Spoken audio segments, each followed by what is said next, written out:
couple of jokes I tell? Great. My dad started our family business here in Horicon 52 years ago. And the reason was simple. Provide an opportunity for visitors like yourself to be able to come to the Horicon Marsh and to get out into it by boat. Because this way you can get a chance to see it firsthand, and then you can get a chance to learn about it. Because even here today, after all these years, most of the people that still come to see the Horicon Marsh never get out of their car. They drive around it. So there's a lot of marsh out there, and that's why I tell every visitor that comes on a tour with me who's never seen the Horicon Marsh to get out in it by boat. It's totally different out here than what you see by car if you drove around it. These are ring-billed gulls because there's no such thing as a seagull. You learn something every day, don't you? Well, this is the time of year that we start to see that movement of birds away from their nesting areas to other parts of the country.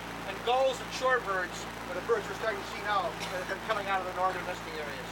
Turtle eggs. Since then, turtles have either hatched out or some of those eggs became predators or food for predators like the coon that come over and dig up Turtle the egg eggs. shells. Yeah. All over. And through July, egrets are up there.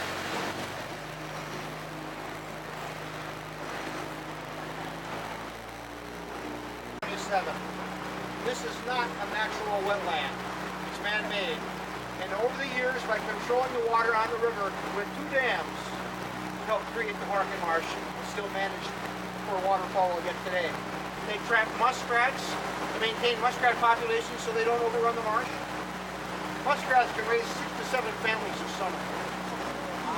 So you can see how you'd have to control them. For example, about 5 or 6 years ago, for one winter, they did not trap muskrats. The following year, they trapped 400,000 of them. So you trap muskrats so they don't get out of control. So those dams control the water that help create the Horicon Marsh. Now, if you leave the water in a marsh too deep for too long, a marsh floods out, turns into a large shallow lake. On the other hand, if you drain a marsh, it fills in, turns into a swamp. So there's a fine line today controlling the water to keep this a marsh. There's an immature, or eglet as you want to call it, right up there on the right, the dead tree ahead of us. See it there? No. Okay, we'll see that eglet ain't going to go away. Look at the heron right here on the left. Where is this? Stuff in the crowd. There's a great looking adult heron right here. In the first 2 years, they raised single eaglets. This year, triplets, which is very rare. Triplets. So the first 2 years, eaglets are brown. The 3rd year, the feathers start to turn a little darker, a little blacker. Blacker on the 4th year, and between the 4th and 5th year is when these eagles, there's another one. I would think on our way back in tonight, we should get a chance to see maybe a beaver. Some of the beavers here in the marsh, folks, can weigh up to 75 pounds. They're big animals. Or see the waxwings, a flock of them in there on the right. And you're only going to see them when they fly. Because they can manipulate the water levels, high and low water level years, they can kind of drown it out to some extent. If we would have had a low water level year starting way back in April, like we have now, this would all be loosestrife along here. Everywhere you look, you see loosestrife. Cross-country skiing or snowshoeing. You know, all that during the winter time, but it's very limited access in the spring, summer, and fall season.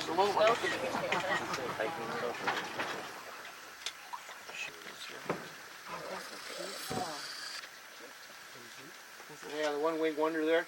The Comorants, folks, they don't have the ability to waterproof their feathers like ducks and geese do.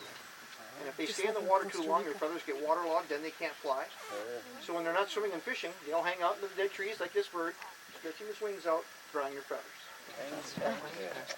Kind of unusual, one wing at a time, but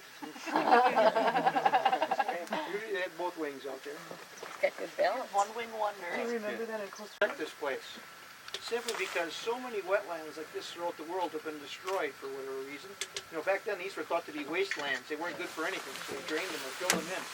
Not realizing how important they've become today, not just for our waterfowl here, but for all the wildlife that can be found here. It's been providing homes for rare and endangered species of birds for years. That list again this year includes bald eagles, which we saw, osprey, peregrine falcons, foresters' terns, great egrets, black-necked stilts, trumpeter swans, white pelicans, and now whooping cranes can be found here.